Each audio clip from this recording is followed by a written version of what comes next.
começa junho e, bom, a Bolsa Brasileira segue naquele mar de incertezas, né? Pois é. Vamos dar uma olhada hoje nos fatores que andaram mexendo com o mercado. A gente vai usar como base uns pontos levantados lá em mercado. Incidência tarifária e impacto setorial. Certo. Olha só, o Ibovespa engatou a quarta queda seguida. Fechou no vermelho de novo. De novo. Isso mesmo com pesos pesados como Vale e Petrobras subindo. É interessante, né? Ok, vamos tentar destrinchar isso um pouco. Vamos lá. A cautela domina mesmo o cenário, não tem jeito. O Ibovespa recuou 0,18%, fechou ali nos 136.786 pontos. Por outro lado, o dólar comercial, esse até deu uma aliviada, né? Caiu 0,75%, foi para R$ 5,675. É uma boa notícia, pelo menos. Sim, mas os juros futuros apontaram para cima. Isso mostra a apreensão. Ah, claro. E o que é fascinante aqui é essa mistura toda, né?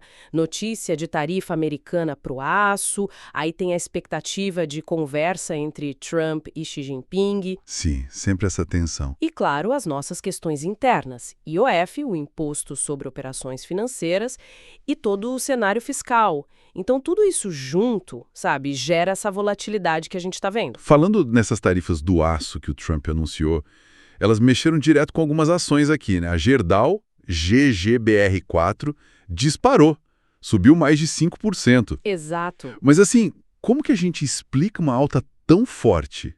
Porque algumas análises dizem que o impacto para ela nem seria tão grande. É uma ótima pergunta. A reação inicial do mercado muitas vezes reflete essa expectativa, né, de que as tarifas podem, de alguma forma, acabar beneficiando os preços do aço aqui dentro. Entendi. Uma aposta. Só que veja bem, a análise do Bradesco BBI pondera isso. Eles acham que, para Gerdau, especificamente, o impacto tende a ser mais contido. Por quê? A justificativa deles é que a operação da Gerdau lá nos Estados Unidos é muito focada em produtos longos e, nesse nicho, a penetração de importados é historicamente menor.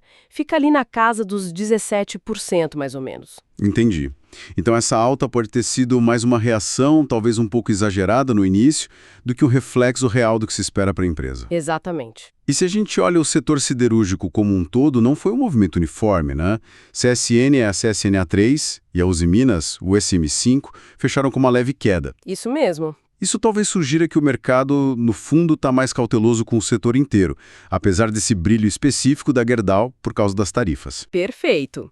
As quedas, mesmo que pequenas, da CSN, menos 0,12%, e da Usiminas, menos 0,38%, elas mostram que não tem um otimismo assim generalizado só por causa das tarifas. Cada empresa tem suas particularidades, sua exposição, e o mercado parece que está pesando isso, sabe? A questão das tarifas é bem complexa e os efeitos reais mesmo a gente ainda precisa entender melhor. Outro ponto que chamou a atenção. Petrobras, a Petri 4. A empresa anunciou um corte no preço da gasolina. Sim, o primeiro em mais de um ano. Exato. O que normalmente a gente pensaria que ia pressionar a ação para baixo, né? Mas não, ela subiu 0,58%. A força veio do petróleo lá fora, imagino. Sim, com certeza. O desempenho do petróleo no mercado internacional foi, assim, um fator chave. A alta da commodity deu suporte não só para a Petrobras, mas também impulsionou outras do setor. A Prio 3, por exemplo, avançou bem, 2,03%. Boa alta. Vale 3 também pegou carona, né? Subiu 0,88%. Mas aí é que fica realmente interessante.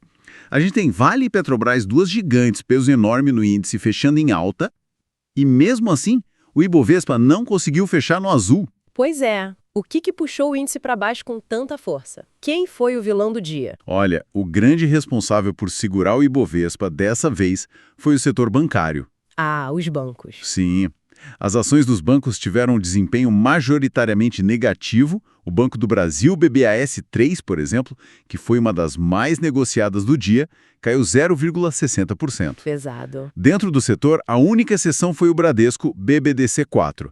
Conseguiu uma altinha modesta, 0,25%.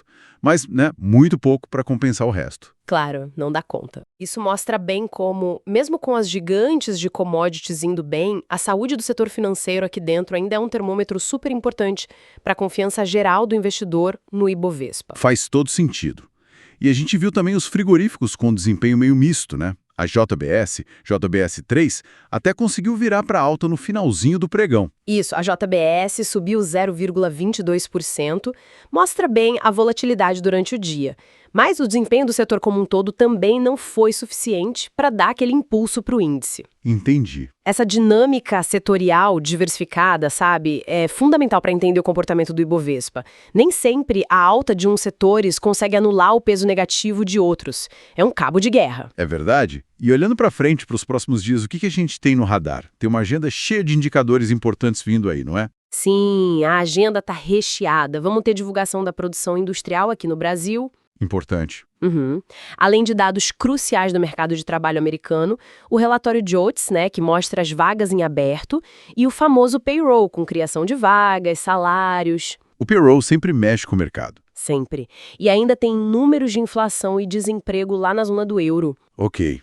Com tanto dado relevante assim, será que a gente pode esperar alguma mudança de humor no mercado?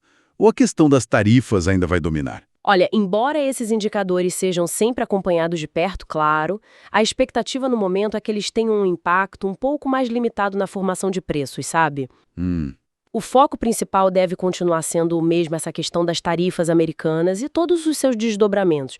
Parece que entra mês, sai mês e essa incerteza que vem de fora, ela vai continuar ditando o ritmo por enquanto. Então, para resumir a história de hoje. A queda do Ibovespa, mesmo com ganhos importantes de Vale e Petrobras, foi um reflexo bem claro dessa apreensão do mercado com o cenário externo, principalmente as tarifas. Exato. Somado ao desempenho negativo de um setor de peso como o bancário aqui dentro.